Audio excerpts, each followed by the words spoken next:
કેરીની સિઝન શરૂ થઈ ગઈ છે, પણ શું ઘરે મેંગો શ્રીખંડ બનાવતી વખતે કેરીનો રસ નાખતા જ તમારું શ્રીખંડ પાતળો થઈ જાય છે?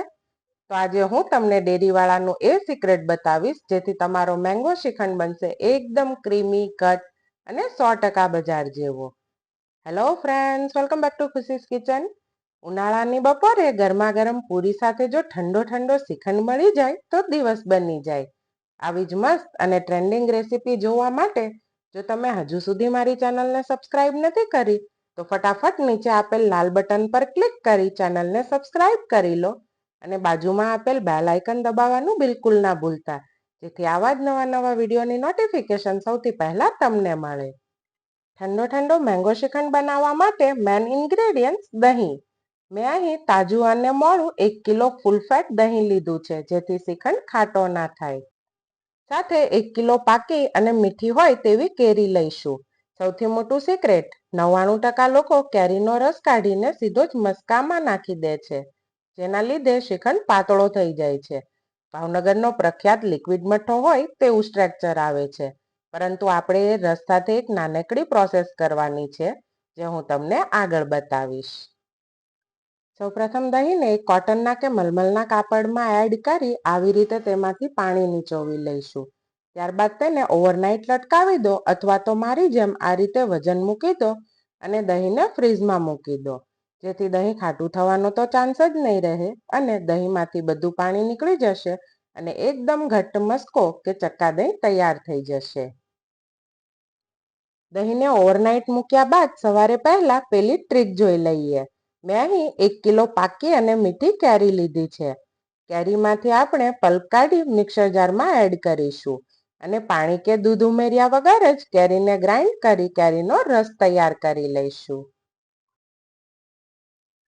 ત્યારબાદ આ કેરીના રસને એક પેનમાં એડ કરીશું. સાથે 6 ટેબલ સ્પૂન ખાંડ પણ એડ કરી લઈશું. 10 થી 15 મિનિટ સુધી મીડિયમ ગેસની ફ્લેમ પર આ રીતે હલાવતા રહીશું. કેરી અને ખાંડનું પાણી બાળી જામ જેવો ઘટ્ટ પલ્પ તૈયાર કરી લઈશું. આ સ્ટેજ પર ગેસની ફ્લેમ મીડિયમ જ રાખવી, જેથી રસ ના બળે અને ખાંડના ક્રિસ્ટલ ના પડે. તમે જોઈ શકો છો કેરીના રસનો જામ જેવો ઘટ્ટ પલ્પ તૈયાર થઈ ગયો છે. હવે ગેસની ફ્લેમ બંધ કરી આ પલ્પને ઠંડો કરી લઈશું. ફ્રેન્ડ્સ, કેરીનો પલ્પ ઠંડો થાય ત્યાં સુધીમાં મને ફટાફટ કોમેન્ટમાં જણાવો, તમને કઈ કેરી સૌથી વધારે ભાવે છે? કેસર, હાફૂસ, બદામ કે રાજાપુરી? તમારી ફેવરિટ કેરીનું નામ નીચે કોમેન્ટ બોક્સમાં લખો. અને જો તમને આ ડેરીવાળી ટ્રીક ગમી હોય તો વિડીયોને અત્યારે જ એક લાઈક જરૂરથી કરજો. હવે બીજી બાજુ આપણે દહીંને ફ્રીઝમાંથી બહાર કાઢી લઈશું. તમે જોઈ શકો છો દહીંનો મસ્કો બનીને તૈયાર છે. ત્યારબાદ હવે આ મસ્કાને એક ચાળણીમાંથી પાસ કરી લઈશું. સ્પેચ્યુલાની મદદથી પ્રેસ કરતા જઈશું અને મસ્કાને ચાળણીમાંથી પાસ કરતા જઈશું. તમારું અડધું કામ તો અહીંયા જ થઈ જશે. દહીં એકદમ સોફ્ટ થઈ જશે અને ક્રીમી સ્ટ્રક્ચર પણ આવશે. પરંતુ હજુ દહીંને આપણે 3 થી 4 મિનિટ માટે ફેટી લઈશું, જેથી દહીંમાં એર ઇન્કોર્પોરેટ થશે અને દહીં વધારે સોફ્ટ અને સ્ટ્રક્ચર એકદમ ક્રીમી થશે. તમે જોઈ શકો છો એકદમ ક્રીમી અને સ્મૂથ સ્ટ્રક્ચર આવ્યું છે. હવે ઠંડા કરેલા પલ્પને થોડો થોડો દહીંમાં ઉમેરી મિક્સ કરતા જઈશું અને વિસ્કરની મદદથી એક જ દિશામાં ફેટી લઈશું. તમે જોઈ શકો છો કેરીનો રસ નાખવા છતાં આપણો શ્રીખંડ બિલકુલ પાતળો નથી થયો, એકદમ બજાર જેવો ઘટ જ રહ્યો છે.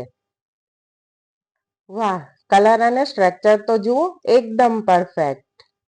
હવે આ હોમમેડ મેંગો શ્રીખંડને કેસર, કેરીના નાના ટુકડા તેમજ કાજુ, બદામ અને પિસ્તાથી ગાર્નિશ કરી લઈશું અને 2 કલાક માટે ફ્રીઝમાં ઠંડો થવા મૂકી દઈશું.